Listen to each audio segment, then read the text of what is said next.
مجھے بھیجا اس لیے گیا ہے کہ میں تتمیم کر دوں، تکمیل کر دوں وہ انسانی سبق جو حضرت آدم علیہ السلام سے شروع ہوئے اور ہر دور میں لوگوں کو وقت کی ضرورت کے مطابق روز دی جاتی رہی کہ ہمارے آقا صلی اللہ علیہ وسلم کا کمال ہے اور آپ کا اعزاز ہے کہ رب ذوالجلال نے الیوم اکملت لکم دینکم والا اعلان آپ کی زبان سے کروایا اور آپ نے یہ واضح کر دیا لوگوں مجھے رب نے بھیجا ہی اس لیے ہے کہ میں مکمل کرنے کے لیے آیا کوئی بھی سبق ایسا نہیں ہوگا کہ جو انسان کو چاہیے ہو اور میں نے وہ پڑھایا ہے۔ یہی تو آپ کی ختم نبوت کی سب سے بڑی دلیل ہے کہ نہ رکھی گل کے جوش حسن نے گلشن میں جا باقی چٹکتا پھر کہاں گنجا کوئی باغ رسالت کا جو کار نبوت تھا وہ آپ نے مکمل کر دیا صحن چمن بھر گیا پہلے جتنے بھی پھول کھلے پھر بھی گنجائش باقی تھی مگر 12 ربیع الاول شریف کی سہانی صبح کو جب یہ پھول کھلے ہیں اس انداز میں آپ نے احکام جامع طریقے سے اللہ کے حکم کے مطابق پہنچا دیے ہیں پڑھا دیے ہیں خواہ وہ نظام زندگی ہو یا نظام بندگی ہو وہ عقیدہ کا سبق ہو یا عمل کی بات ہو وہ ریاضات و مجاہدات ہو یا وہ عبادات ہو اس کا تعلق انسان کے بچپن سے ہو یا بڑھاپے کے ساتھ ہو اس کا تعلق شباب سے ہو یا انسان کی آخری سفر کے ساتھ ہو بچے کی ولادت سے پہلے سے لے کر اس کے قبر میں چلے جانے کے بعد تک کے جو معاملات تھے ہمارے آقا صلی اللہ علیہ وسلم نے اس قدر واضح اور روشن کر دیے کہ پھر کسی نبی کی آنے کی کوئی گنجائش ویسے ہی نہ بچی جو کار نبوت تھا وہ مکمل کر دیا اور اس انداز میں مکمل کیا کہ قیامت تک کے لیے راہوں کو روشن کر کے اپنے ملت اپنی امت کے بیٹوں کو ابنائے امت کو یہ ورثہ دے دیا کہ قیامت تک تم نے یہ کام کرتے رہنا ہے تاکہ قیامت کے آنے تک راہیں روشن رہے اور جب بھی کوئی تالے آزما اور ناہنجار ملت کے کاروان کو لوٹنا چاہے تو میری امت کی علماء میرے لیے ہوئے فیض سے کاروان کی حفاظت کرے اور قیامت تک کے اندھیروں کو دیش نکالا دینے کے لیے ختم نبوت کے نور سے انسانیت کی رہنمائی کرتے رہے۔ اللہ کا فضل ہے آج تک یہ امت اپنے اس ہوم ورک کی روشنی میں ہمیں جامع نظر آتی ہے اور جو خالق کائنات نے فرمایا تھا کنتم خیر امت اخرجت للناس ساری امتوں میں سے تمہیں سردار بنایا گیا ہے اور سرداری کا سبب کیا ہے تأمرون بالمعروف وتنہون عن المنکر وتؤمنون باللہ تم معروف کا حکم دیتے ہو اور منکر سے روکتے ہو تم رب پر ایمان رکھنے والے ہو۔ یہ جو صداقت کی دلیل اور عظمت کا جو ثبوت تھا آج تک تمہیں اس ملت میں نظر آ رہا ہے کہ کوئی فضائی فلسفہ نہیں زمینی حقیقت بھی تمہارے سامنے ہے۔ دیکھ لو پہلے کون سا ایسا زمانہ ہے کہ جہاں 14 صدیوں میں کوئی نبی نہ آیا ہو اور عقیدہ توحید و رسالت امت کے پاس اصلی شکل میں محفوظ رہا ہو۔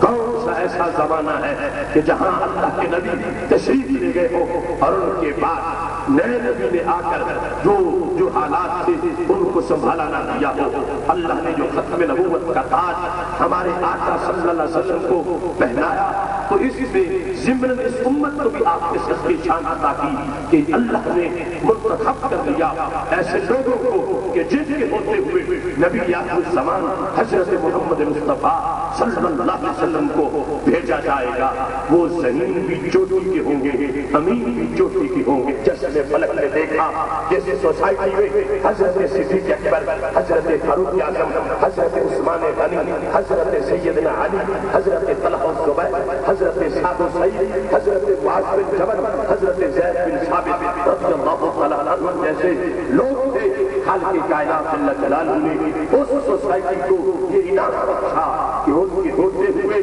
سیدنا محمد مصطفیٰ صلی اللہ علیہ وسلم کو آخری نبوت کا تاج پہنا کر بھیج کر یہ واضح کر دیا کہ میں اس امت کو زیادہ دے رہا ہوں جو قیامت تک کے لیے ختم نبوت کے نور کو پھیلانے کا بندوبست کرتے رہے۔ نعرہ تکبیر، اللہ اکبر، رسالہ عقیدہ ختم نبوت۔ آپ دیکھیں حضرت موسیٰ علیہ السلام تم بہترین امت تھے، تو وہ کون سا ماضی ہے جس کے اندر اس امت کی سربری کا اعلان کیا جا رہا ہے؟ اگر ہم کتب حدیث کو دیکھیں، اس کے 7 جواب ہمیں مختلف مقامات سے ملتے ہیں، لیکن صرف ایک بات کی طرف اشارہ کرتے ہوئے اپنی گفتگو کو آگے بڑھانا، تم بہترین امت تھے کب؟ وہ حدیث شریف ذہن میں رکھو، ہمارے آقا صلی اللہ علیہ وسلم کا فرمان ہے، ان اللہ تعالی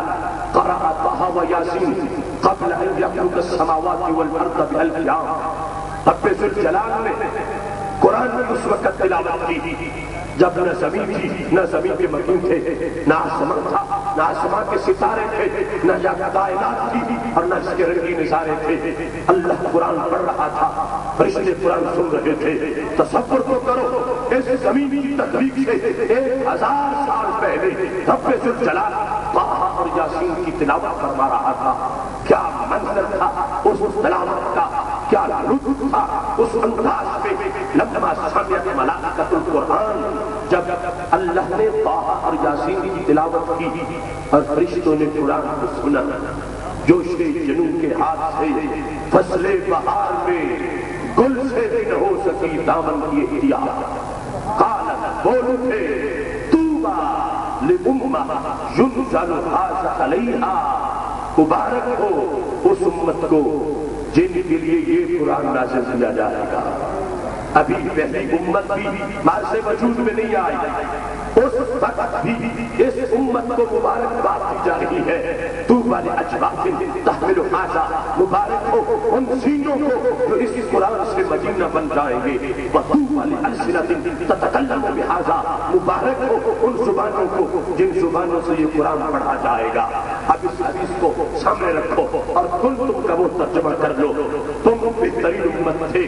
کب؟ جب نہ زمین بنی تھی، نہ آسمان بنا تھا۔ زمین و آسمان کی تخلیق سے 1000 سال پہلے جب اللہ خود طہ اور یاسین کی تلاوت کر رہا تھا، فرشتے تلاوت سن رہے تھے، اس وقت کے جلسے میں بھی بات تمہاری ہو رہی تھی، اس وقت بھی نام تمہارا لیا جا رہا تھا، اس وقت بھی مبارکباد دی جا رہی تھی۔ ایک وہ ہدیہ تبلیغ ہے جو آج ہماری زبانوں پر ہے، ایک وہ مبارکباد ہے جو آج ہم اس کا تلفظ کر رہے ہیں۔ ابھی انشاء ہوا، ابھی جو آواز فضاؤں میں وہ شامل ہو گئی، ایک وہ مبارکباد ہے جس کی تاریخ کتنی پرانی ہے۔ آج جو حفاظ بنے، آج جو قرآن بنے، آج جو 9 سال پڑھ کے درس نظامی کے فضلاء بنے، ان لوگوں کو ایک مبارکباد آج ہم دے رہے ہیں، لیکن ایک وہ مبارکباد جس کا ترجمہ، جس کا تذکرہ کنتم خیر امہ میں آ چکا ہے۔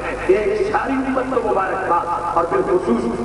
ان سینوں کو جن میں یہ قرآن محفوظ ہونے والا اور ان زبانوں کو جن سے یہ قرآن پڑھا جانے والا ہے، اس وقت بھی مبارکباد دی جا رہی تھی۔ تو پتہ چلا خالق کائنات جل جلالہ نے اپنے آقا، اپنے محبوب اور ہمارے آقا حضرت محمد مصطفیٰ صلی اللہ علیہ وسلم کی نسبت سے اس امت کو عظمت عطا فرمائی ہے۔ ابھی پہلی امت بھی مارز وجود میں نہیں آئی تھی، اس وقت کے جلسوں میں بھی اس امت کی اس علمی حیثیت کا تذکرہ ہو رہا تھا۔ لہذا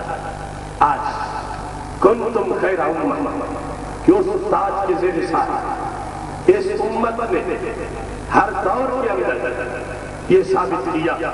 پہلی امتیں دیکھ لو، ان کا ہوم ورک دیکھ لو، ان کا کتابوں کے ساتھ تعلق دیکھ لو، ان کا اپنے انبیاء کرام علیہ السلام کے خطابات کی حفاظت کے لحاظ سے اپنا کام دیکھ لو، ان کے اپنے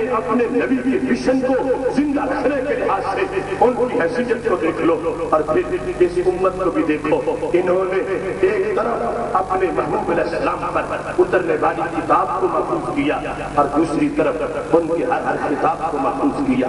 کہاں ہے یہودیت کی جیورسپروڈنس؟ کہاں ہے عیسائیوں کی فقہ؟ کہاں ہے یہود کا اصول حدیث؟ کہاں ہے عیسائیوں کے پاس اصول تفسیر؟ یہ اس امت کی شان ہے، انہوں نے اتنا کام کیا ہے صرف حدیث کی حفاظت کے لیے 65 علوم اپنے ذہن سے وضع کیے ہیں، جس سے سینکڑوں جلدوں پر مشتمل کتابیں لکھی ہیں۔ انہوں نے جگر پگھلا کر اس دین کی حفاظت کے لیے وہ کام کیا ہے کہ آج بھی جو میں صفا والی سزا کو سن سکوں اسے دور نہیں جانا پڑے گا. جہاں بیٹھا ہے وہیں سے عقیدہ کے ساتھ جس وقت وہ بخاری سے نبی علیہ السلام کے فرامین پڑھے گا اسے صفا کا ماحول سامنے آ جائے گا. اس کو نغمہ جبریل قرآن مجید سے رسول اللہ صلی اللہ علیہ وسلم کے عہد زربی کی وہ روشنی نظر آئے گی. اور یہی ہمارے مدارس کا پورا امتیاز ہے. لوگ اور بھی مدارس بناتے ہیں, قرآن اور بھی کھول کے بیٹھ جاتے ہیں, بخاری کا درس اور مقامات میں بھی دیا جاتا ہے, مگر جامعہ غوثیہ جیسے جو مدارس ہیں ان کا دیگر مدارس سے فرق کیا ہے؟ مکتب اہل سنت میں جو درس و تدریس ہے اس کا دیگر مقامات اور دیگر لوگوں کے مدارس سے فرق کیا ہے؟ امام بخاری اپنے شاگردوں کو پڑھا رہے تھے. ذہبی نے سیر اعلام النبلاء میں لکھا ہے, محمد بن حاتم کو کہا ہے میرے شاگرد تمہیں کئی گھنٹے گزر گئے میرے پاس تم پڑھ رہے ہو, میں سمجھ رہا ہوں شاید تم تھک گئے ہو گے. میں تمہیں بتاؤں کہ حدیث پڑھتے وقت عقیدہ کیا ہونا چاہیے, قرآن و سنت کی تعلیم کے وقت